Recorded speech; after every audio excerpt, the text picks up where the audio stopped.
Катардағы әлем чемпионатының алғашқы матчы өтті. Катар командасы Эквадор командасынан жеңілді. Әлем чемпионатын өткізіп жатқан команда ретінде Катар антирекорд қойды десек болады.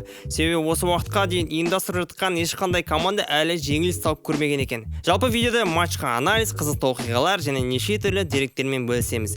Желі Ақтай арнасына қолдау ретінде тіркеле кетсеңіз, сол біз үшін үлкен шабыт.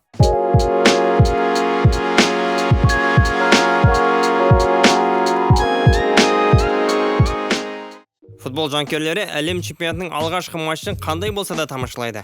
Тіпті ойнау деңгейлері төмен болса да, алғашқы матч әрдайым қызық. Оңтүстік Американың іріктеу кезеңдерінде әрең дегенде шыққан Эквадор мен әлем чемпионатын ұйымдастырып жатқан Катар елі әлем чемпионатының алғашқы ойынын ашып берді. Есеп Эквадордың пайдасына 2-0. Әрине Катардың деңгейі төмен, бірақ көпшілік Эквадорға қарсы аздай болсын тойтарыс береді деп ойлады.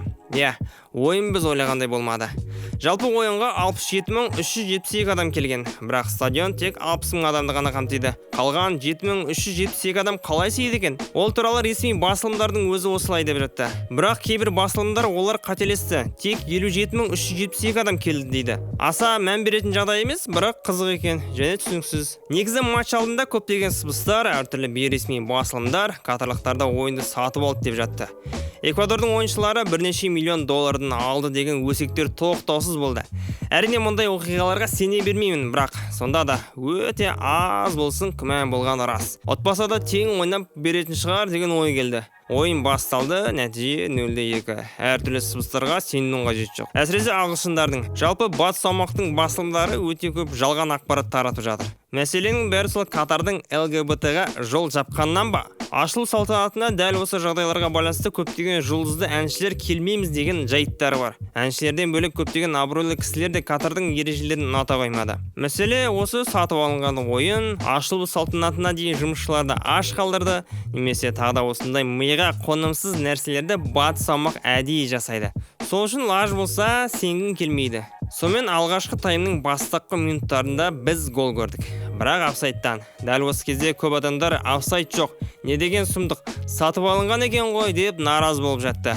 Негізі футбол көру үшін футболдың ережелерін білудің қажеті жоқ. Бірақ футбол көріп жатып, мына дұрыс емес, төреші қателік жасады. Тіпті VAR арқылы көрсетіп тұрған нәрсесіне де сенбей тұрған адам футболды көрмеген дұрыс-ау деп ойлаймын. Себебі мен мысалы баскетбол не волейболды көретін болсам, жай үндемей көремін. Себебі ережелерін толық біле бермеймін. Ал мына жерде 100% офсайд болды. Осы кезде офсайд ережелерін айта кетейін. Негізі мұндай сәттер өте сирек болады, бірақ болады. Бәлкім содан да көптеген жанкүйерлер дәл осы эпизодқа қатты наразылығын білдірді. Офсайдты соңғы 2 адаммен есептейді. Мысалы, мына жерде қақпашы алға шыққан соң, соңғы ойыншы қақпашы болып тұр. Ал артындағы ойыншы офсайдқа түк қатысы жоқ. Егер де ол ойыншының артында тағы да бір ойыншы болатын болса, онда қақпашы емес, осы ойыншы соңғы болатын еді. Кезінде Тоттенхэм мен Челси арасындағы ойында да осындай жағдай болып, көп адам түсінбей, неге деген сұрақтармен жаудырды. Ол кезде де Харри Кейн дәл осындай жағдайда болып, офсайдқа түскен еді. Үлкен даудың тақырыбы жабылды деп ойлаймын. Ойын ары қарай жалғасты. Әдемі пастан кейін қақпаның алдында тап болған Валенсия қақпашыны да алда өткісі келіп, командасына пенальти алып келді.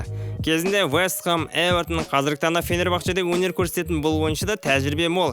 Пенальтиді мүлтіксіз орындап, Эквадор 1 голға ие болды. Әлем чемпионатының тарихы бойынша алғашқы ойында гол алғаш рет пенальти арқылы кіріп тұр екен. 31 минутта оң қапталдан келген әуелеткен пасты Валенсия басымен соққы жасап тағы да командасына гол әкеледі.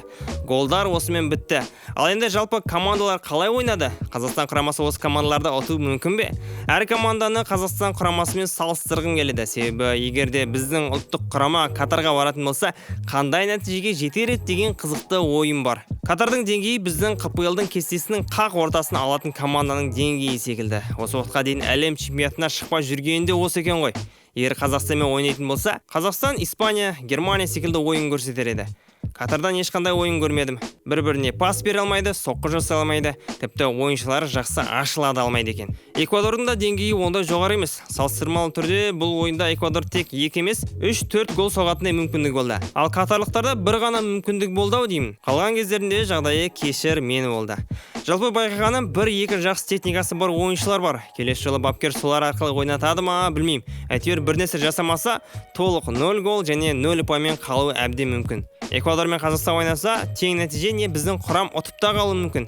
Сіздер ойлағандай біздің ұлттық құрама ондай әлсіз ойнамайды. Жалпы ойыншыларымызда қорқыныш болмаса, жап-жақсы ойын көрсетеді. Ойынға оралайық. Мысалы, бірінші таймның қосымша қосылған 5-ші минутында Алмаез Әли есімді 19 нөмірлі ойыншыда әп-әдемі сәт болды. Офсайд болуы мүмкін, бірақ гол болса, VAR арқылы көріп мүмкіндікте алар еді. Басымен қалай ұрғанын түсініксіз. Ерте секіріп қойған сынды. Катардың екінші мүмкіндігі 62-ші минутта болды. Екінші нөмірлі Педро Мигель келген допты бірден басымен соққы жасады. Жалпы мұндай арақашықта баспен соққы деген өте қиын. Осы кезде төмен бір қарап, ашық тұрған 16-ші нөмірлі Балем Хокиге шығарғанда есеп қысқару мүмкін еді.